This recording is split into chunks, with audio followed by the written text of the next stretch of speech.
지난주까지 우리는 새해를 맞아서 시편 107편 말씀을 중심으로 시인이 묘사하는 우리 인생을 되돌아보고 있습니다.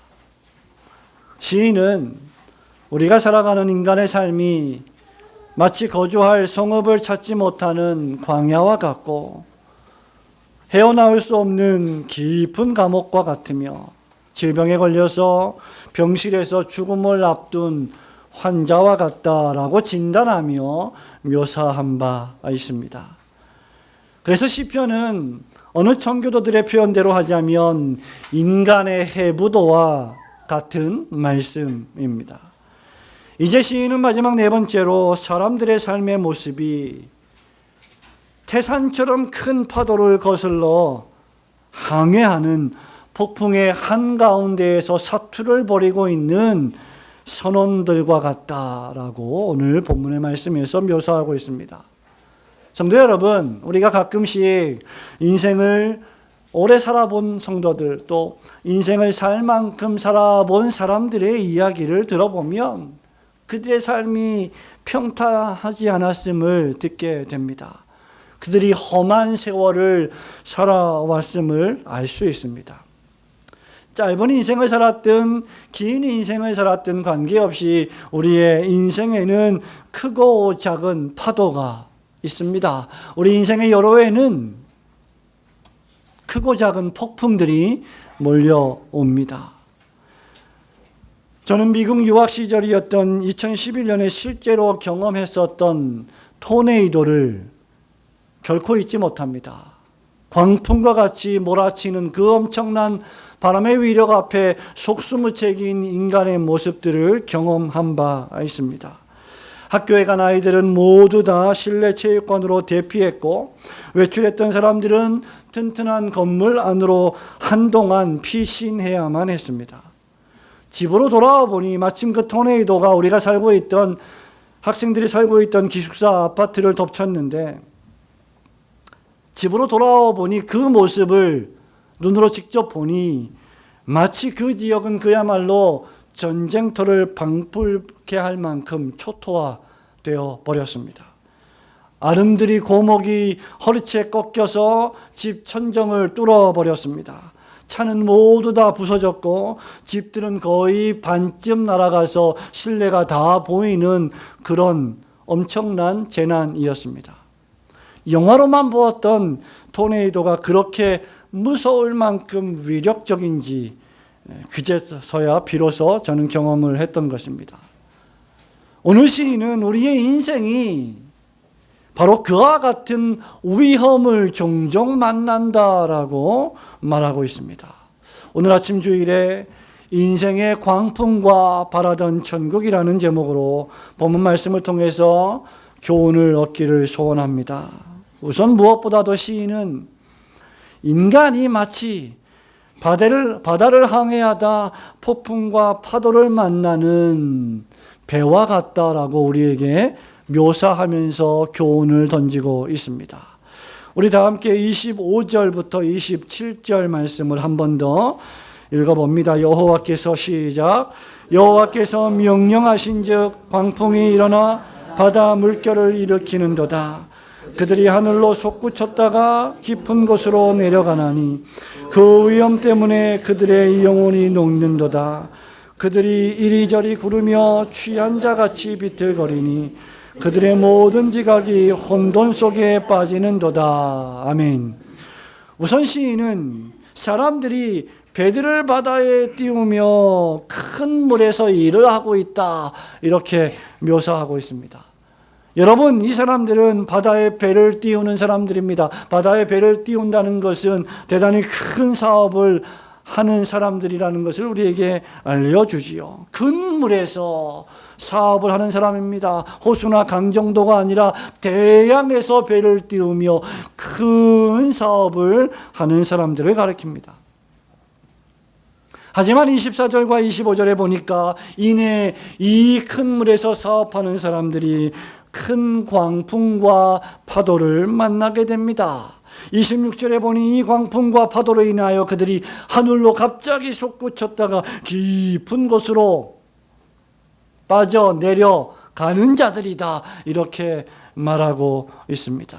그 결과 그들의 영혼이 녹으며 이리저리 구르며 마치 술에 취한 자들 같이 비틀거린다라고 했습니다.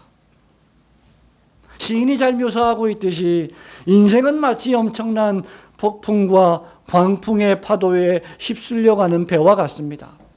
우리가 인생의 길을 걸어갈 때 어떤 경우에 우리에게 닥치는 폭풍과 파도는 하나님이 섭리하시는 경우도 있지만 또 어떤 경우에는 우리의 죄와 실패와 연약 때문에 몰려오는 파도와 폭풍도 있음을 우리는 기억해야 합니다. 갑자기 들어닥친 폭풍과 파도로 인해 하늘로 붕 떴다가 바다 밑으로 곤두박질 칩니다. 여러분, 우리는 이것이 어떤 경험인지 거의 모릅니다. 그러나 조금이라도 거친 바다에서 항해를 해본 적이 있는 바다 사람이라면, 뱃사람들이라면, 선원들이라면 이것이 무엇을 의미하는지 너무나 잘 알 것입니다. 그들은 이 폭풍으로 인해 고통을 당합니다. 그들은 이 파도로 인하여 사투를 벌이며 고난을 당합니다. 죽을 지경에 이릅니다. 여러분, 인생이 이와 같습니다. 그들의 생명이 어마어마하게 큰 바다 한가운데 불어닥친 폭풍과 높은 파도로 인해서 경각에 달려 있습니다. 이런 폭풍과 파도를 만나면 그들은 평상시에 그들이 알고 있던 지식이 혼돈에 빠져버리게 됩니다. 똑똑하다고 하는 사람들이 정말 바보같이 돌변하고 맙니다. 아무런 대안과 해법을, 해결책을 제시하지 못합니다. 우리가 우리의 자녀들을 키워보다 보면 한두 번쯤은 갑자기 까닭 없이 우리 아이들이 아파서 응급실로 데려간 적이 있을 것입니다. 수년 전에 저희 집의 막내가 갑자기 몸을 떨면서 엄청나게 아파할 때 우리는 그 이유를 알지 못해서 정말 사색이 시퍼렇게 질려서 고통스러워했던 적이 있습니다. 술에 취한 자처럼 비틀거린다는 이 말은 무엇입니까? 그런 일들이 닥쳤을 때 우리는 균형을 잡지 못하고 쓰러지기 일보 직전이라는 말이죠. 쓰러지는 것 외에 달리 대안이 없다는 말입니다. 백약이 무효라는 말이 있습니다. 아이들이 아플 때 부모들이 해줄 수 있는 게 아무것도 없습니다. 더욱이 불치병에 걸린다면 백약이 무효이지요. 속수무책입니다. 그냥 당할 뿐입니다. 시편 기자는 지금 우리의 인생이 이런 위험한 상태에 있다라고 말하고 있는 겁니다. 이런 폭풍과 파도를 만난 사람들이 누구입니까? 바다 사람입니다. 뱃사람입니다. 무엇보다도 바다의 전문가들 아닙니까? 바람을 예측하고 파도를 거슬러 항해할 기술과 능력이 있는 자들입니다. 바람과 파도의 전문가들입니다. 항해에 관한 한 타의 추종을 불허하는 그런 종류의 똑똑한 사람들입니다. 그런데 시편 기자의 묘사를 보십시오. 이들이 죽게 되었습니다. 배는 부서지기 일보 직전입니다. 두 동강이 날지도 모릅니다. 그냥 전복될 수도 있습니다. 그대로 침몰할 수도 있습니다. 그래서 그들은 마치 취한 사람처럼 비틀비틀거립니다. 어찌할 바를 모릅니다. 이런 상황이 되면 더 이상 농담 따위는 할 수 없습니다. 웃을 수가 없다는 말입니다. 희낙락할 수가 없습니다. 재치도 다 사라집니다. 유머도 더 이상 존재하지 못합니다. 바다와 파도와 바람에 대한 지식도 그저 혼돈에 빠져버리고 맙니다. 웃음기는 사라지고 시시각각 몰려오는 죽음의 공포 앞에서 더 이상 웃을 수 없는 시간들이 우리에게 닥쳐옵니다. 성도 여러분, 저와 여러분이 살아가는 삶의 모습들이 사실은 이와 같지 않습니까? 인간의 삶이란 마치 배의 승선에서 항구를 떠나서 항해를 시작하는 그런 멋진 일과도 사실은 같습니다. 우리가 이 세상에 태어날 때 그것은 막 배를 타고 항구를 출발하는 인생의 배에 오르는 것과도 같습니다. 부모님들이 축하를 합니다. 지인들이 축하를 합니다. 돌잔치를 합니다. 아이들이 무럭무럭 커갑니다. 그러면서 우리는 공부합니다. 인생을 낙관합니다. 인생의 항해를 시작합니다. 모든 일이 다 잘 될 것이라고 축복합니다. 가판에서는 브라스 밴드가 출항을 기념하는 연주를 하며 우리의 새 출발을 축하해 줍니다. 우리 인생에는 장밋빛 색깔만 가득할 것이라고 생각합니다. 그러나 우리가 인생의 항해를 시작하자마자 얼마 지나지 않아 우리의 항해길에는 폭풍이 불어닥칩니다. 파도가 몰려옵니다. 그것들은 우리를 술 취한 사람처럼 비틀거리게 만들고 죽음의 그림자를 직감하게 만듭니다. 사랑하는 성도 여러분, 이 구정 연휴 첫날 아침에 제가 지금 무슨 말을 하고 있는 것입니까? 하나님을 의지하지 않는 인생의 항해라는 것은 결코 낙관적일 수 없다는 것입니다.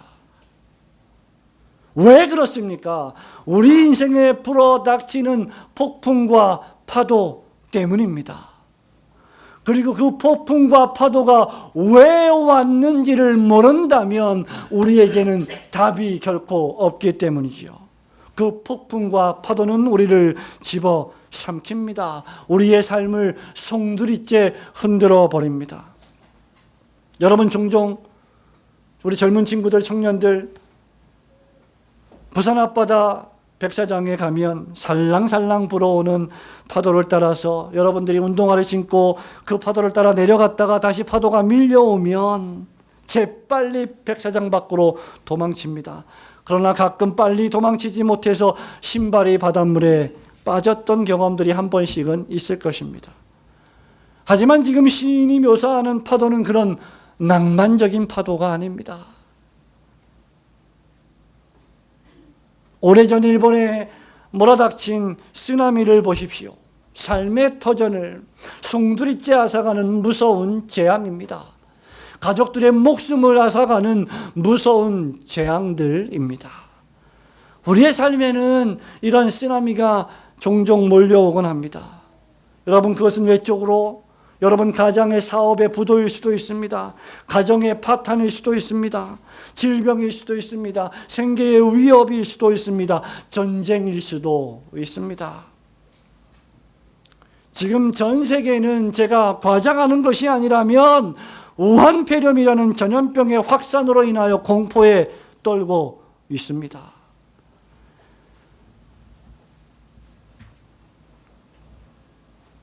여러분, 이런 것들이 바로 인간이 만난 폭풍입니다. 2015년도에 빌 게이츠가 연설을 하면서 전 인류가 적어도 1,000만 명 이상 죽음에 이르는 그 엄청난 재앙은 핵무기로 인한 전쟁이 되지는 않을 것이다. 왜냐하면 그저 이제까지 인간은 핵무기를 억제하기 위한 전략들을 많이 세우기 위하여 많은 돈을 투자했기 때문이다 라고 말합니다.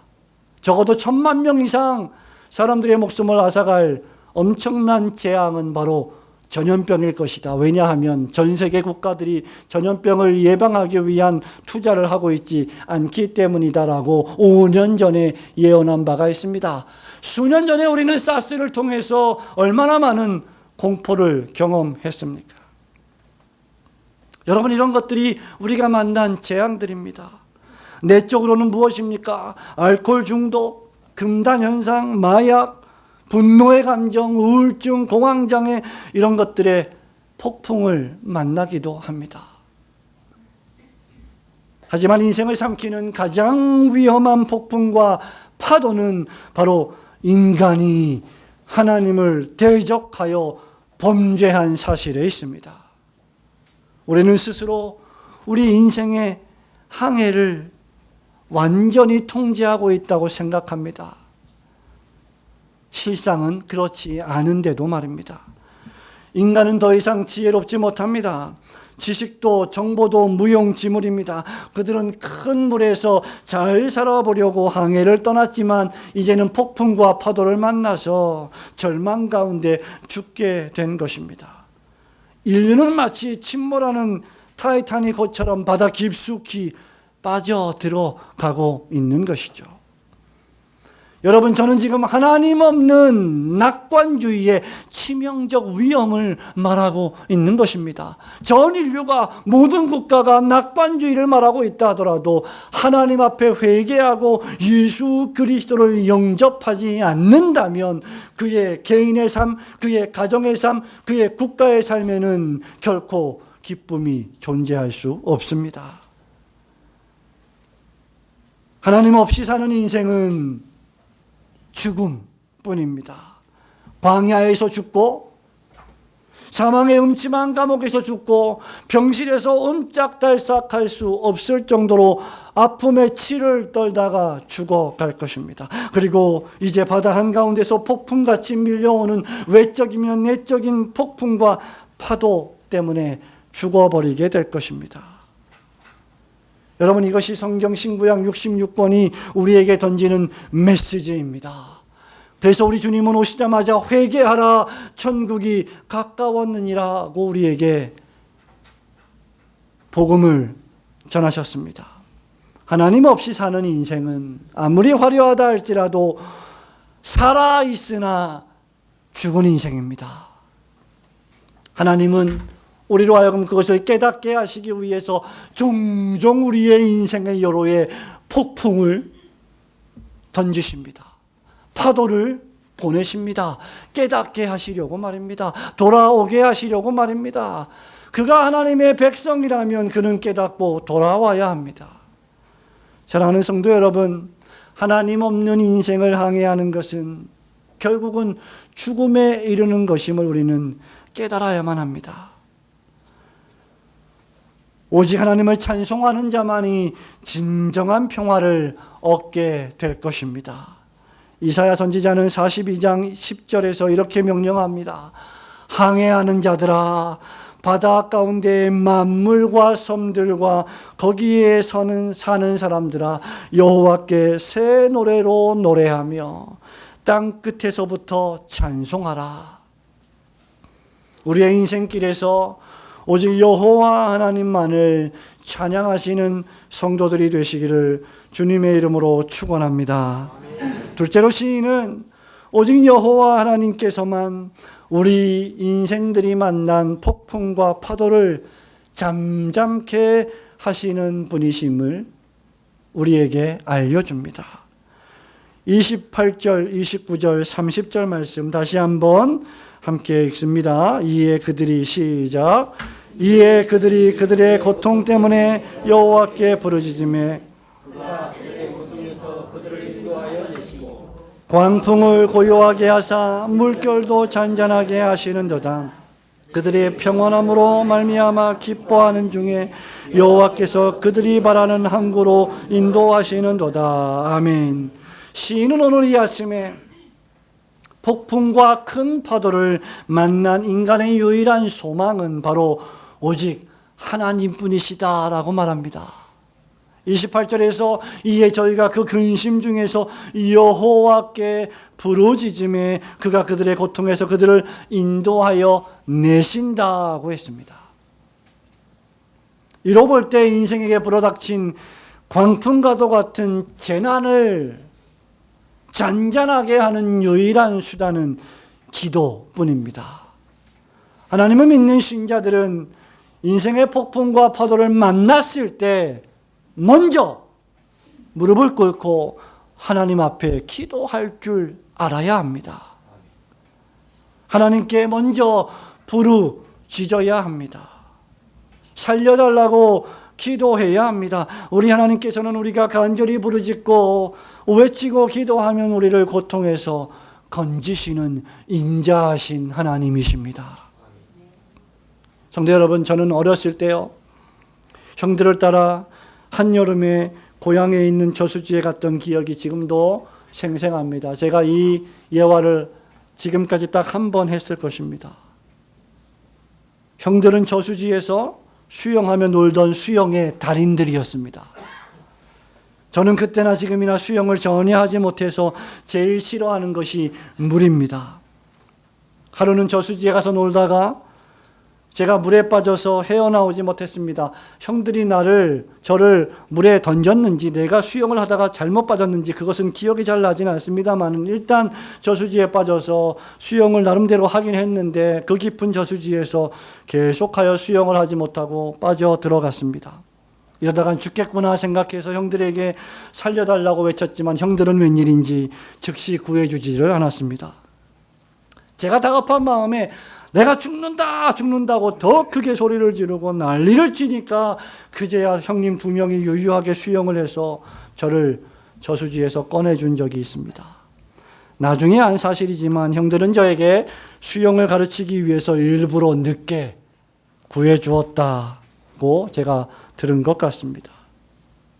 하지만 여러분, 우리 하나님은 우리를 그 재난과 위험에서 인도하실 뿐만 아니라 광풍을 고요하게 하시고 물결까지도 잔잔하게 하시는 분이십니다. 하나님께서 우리를 어떻게 구원하십니까? 하나님께서 폭풍의 한가운데로, 바다의 한가운데로 걸어오십니다. 하나님께서 저와 여러분의 인생 항해에 개입하십니다. 하나님께서 어떻게 우리의 인생에 개입하십니까? 창세기 3장 요한복음 3장 16절에서 주님이 이렇게 말씀하시죠. 하나님이 세상을 이처럼 사랑하사 독생자를 주셨으니 이는 그를 믿는 자마다 멸망하지 않고 영생을 얻게 하려 하십니다. 아버지 하나님께서 친히 독생자 예수 그리스도를 보내십니다. 하나님이신 예수 그리스도께서 그 아버지의 뜻에 순종하여 자원하여 이 세상에 저와 여러분을 위하여 오셨습니다. 여러분, 이것이 복음의 메시지입니다. 하나님께서 인생이 만난 광풍을 잠잠하게 하시는 방법입니다. 마치 미쳐서 날뛰는 바람을 감미롭게 속삭이는 소리처럼 고요하게 만드시는 분이 하나님이십니다. 여러분이 인생의 문제를 해결하려고 용쓰고 애쓰고 모든 가진 방법들을 다 동원해서 그 문제를 해결하려고 했다가 더 문제가 꼬이고 엉켜서 심각해진 경험들이 얼마나 많습니까? 그러나 우리 주님은 높고 깊은 파도를 침묵하게 만드십니다. 우리 주 목소리 한번 발하시면 천하의 모든 것이 잠잠하게 되는 것입니다. 이것이 바로 예수 그리스도의 십자가 복음이 주는 능력입니다. 여러분, 그것은 우리를 내적으로 외적으로 모든 파도와 폭풍에서 자유케 해주시는 능력입니다. 요한복음 8장 32절에서 주님이 또다시 말합니다. 진리를 알지니 진리가 너희를 자유케 하리라. 그래서 인생에 수고하고 무거운 짐을 진 자들이 예수께로 가면 예수께서 그들을 자유케 하시고 예수께서 그들을 쉬게 하시는 줄 믿으시기를 주님의 이름으로 축원합니다. 우리 주 예수 그리스도께서 이 일을 위하여 친히 저와 여러분과 같은 사람이 되어 오셨습니다. 우리의 질고를 지셨습니다. 우리가 어떤 상태에 있는지를 알기 위하여 체휼하셨습니다. 우리를 그래서 이해하십니다. 우리의 고난을 짊어지십니다. 우리의 죄를 짊어지셨습니다. 우리의 모든 것을 주님이 짊어지시고 십자가로 행하셨습니다. 그리고 우리를 구하셨습니다. 이것이 바로 복음의 위력입니다. 예수 그리스도의 십자가 보혈의 능력입니다. 그 무엇도 앗아갈 수 없는 평안과 평강이 그 결과 우리들에게 임하는 것입니다. 여러분의 인생의 삶의 형편과 상황이 어떠하든지 관계없이 주 예수 그리스도와 그분의 십자가에 못 박히심을 굳게 믿는 신자들은 세상에 뺏어갈 수 없는 이런 평안을 소유한 자들입니다. 그래서 우리 인생 앞에요, 어떤 폭풍과 파도가 와도 그것이 우리 인생을 압도하지 못합니다. 왜냐하면 이제 우리는 예수 그리스도를 믿기 때문입니다. 지옥도 죽음도 우리를 두렵게 하지 못합니다. 그래서 우리는 사나 죽으나 주의 것이로다라고 고백할 수 있는 것이죠. 죽음을 두려워하지 않습니다. 예수 그리스도의 사람이 되었기 때문입니다. 성경은 이런 사람을 가리켜서 세상이 감당하지 못한다라고 했습니다. 바로 이 예수님의 이름에 능력이 있기 때문입니다. 폭풍이 몰려와도 상관이 없습니다. 파도가 어디에서 출현하든지 관계없습니다. 주 예수 그리스도께서 배에 계시면 안전합니다. 마가복음 4장에서 씨 뿌리는 비유를 말씀하신 후에 예수님은 제자들과 함께 바다 저편으로 건너가시려고 배를 타셨고 그 배의 고물에 누워 주무시고 계셨습니다. 그런데 갑자기 큰 광풍이 일어나며 물결이 배에 부딪혀 바다의 물들이 이 배에 들어와 가득하게 되었고 배가 파선하기 일보 직전이 되었습니다. 두려움에 떤 제자들이 난리법석을 떨었고 주님을 깨우며 예수님 우리가 죽게 된 것을 돌아보지 아니하십니까? 라고 절박하게 소리질렀습니다. 그때 예수님이 4장 39절에서 이렇게 말합니다. 예수께서 깨어 바람을 꾸짖으시며 바다더러 이르시되 잠잠하라 고요하라 하시니 바람이 그치고 아주 잔잔하여지더라. 문제는 우리가 이런 예수님을 안 믿는다는 것입니다.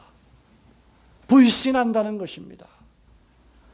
세상 사람들이 이러한 예수를 멸시한다는 것입니다. 예수님은 우리 인생에 만난 바람과 바다를 꾸짖으사 잔잔하게 만드신 분이십니다. 우리의 신앙이라는 것, 우리의 믿음이라는 것이 우리의 머릿속에만 있으면 안 되고 이 머릿속에 있는 우리의 신앙의 지식이 삶의 요로에서 체험적이 되어야 합니다. 그리스도께서 우리 인생의 선장이 되시면 안전합니다. 이것이 우리가 받은 구원입니다. 이것이 우리를 향하신 하나님의 사랑이십니다. 우리가 하나님께 부르짖고 우리 인생의 길을 그분께 맡기면 하나님은 우리를 마침내 우리가 바라던 항구로 인도하실 것입니다. 성도 여러분, 배를 타고 항해를 나가서 큰 사업을 하는 사람들이 갑자기 폭풍과 파도를 만나고 수일 동안 그 폭풍과 파도와 싸울 때에 가장 소원하는 것이 무엇일까요? 항구를 찾는 것입니다. 배를 고요하게 정박시킬 수 있는 그들이 소원하는 항구 말입니다. 그런데 우리 주님은 이렇게 말씀하십니다. 그들이 평온함으로 말미암아 기뻐하는 중에 여호와께서 그들이 바라는 항구로 인도하시는도다. 여기 그들이 바라는 항구는 고통스러운 폭풍과 거친 파도를 넘어서 우리 하나님의 백성들이 꼭 도착하고 싶어하는 항구입니다. 안전한 곳입니다. 휴식이 있는 곳입니다. 평강이 있는 곳입니다. 구원의 항구입니다. 영생의 항구입니다. 하나님의 나라입니다. 교회입니다. 새로운 소망의 항구입니다. 하나님께서 보내신 예수 그리스도를 믿는 사람은 바로 이 바라던 항구에 마침내 도달하게 될 것입니다. 그 항구에는 더 이상 우한 폐렴 같은 것은 존재하지 않을 것입니다. 그들은 평온하고 기뻐합니다. 성도 여러분, 인생의 폭풍과 파도의 한가운데에서 예수 그리스도를 만나면 이제 그의 인생은 새롭게 바뀝니다. 새로운 목적지가 생깁니다. 새로운 소원이 생깁니다. 새로운 방향이 생깁니다. 새로운 사명과 가치관이 생깁니다. 그는 이제 하나님을 찬양하며 하나님께 영광 돌리는 것을 지상 최대의 목적으로 여기며 살아갑니다. 따라서 이제 주님을 만난 자들은 그저 먹고 사는 일에만 집중하는 육의 인생에서 하나님 나라를 준비하는 영의 인생으로 바뀌어야 합니다. 그러므로 이제 여러분의 인생 항해의 길을 우리 주 예수 그리스도께 맡기시기를 축원합니다. 하나님께서 날마다 크고 작은 우리 인생의 질고 폭풍과 파도에서 구원해 주시며 안전한 소원의 항구 하나님의 나라로 인도해 주시는 놀라운 축복을 경험하기를 소원합니다. 사랑하는 우리 올고든 교회 성도 여러분, 이 설날에 모든 친척들을 다 방문하고 예배에 나오신 우리 가족들 말씀을 맺습니다. 신자가 누구입니까?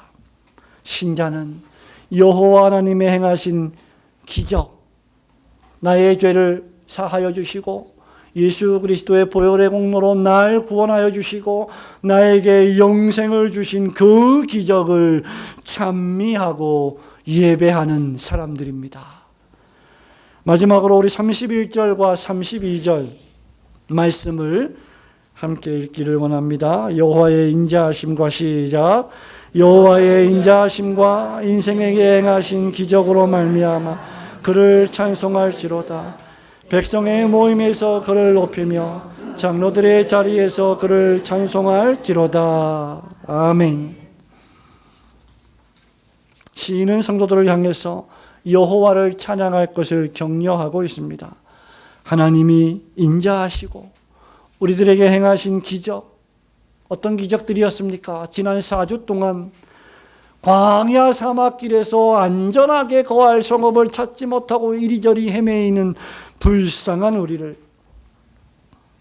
위하여 길을 내시고 인도하시고 깊은 사망의 감옥에서 풀어주시고 죽음의 질병에서 고쳐주시고 큰 폭풍에서 구해주시는 하나님의 구원이 경이롭고 놀랍기 때문입니다. 뿐만 아니라 성도들은 백성과 모임의 장로들의 자리, 즉 하나님을 예배하는 공적인 모임을 통해서도 여호와 하나님을 찬송해야 합니다. 그리고 이 찬송은 우리가 교회에서 매 주일마다 예배를 드릴 때마다 부르는 이 찬송은 마침내 저와 여러분이 바라던 천국, 하나님의 나라에 들어가서 하나님께 돌릴 영광의 찬송이 될 것입니다. 요한계시록 7장 11절 12절에서 사도 요한이 이 모습을 이렇게 노래합니다.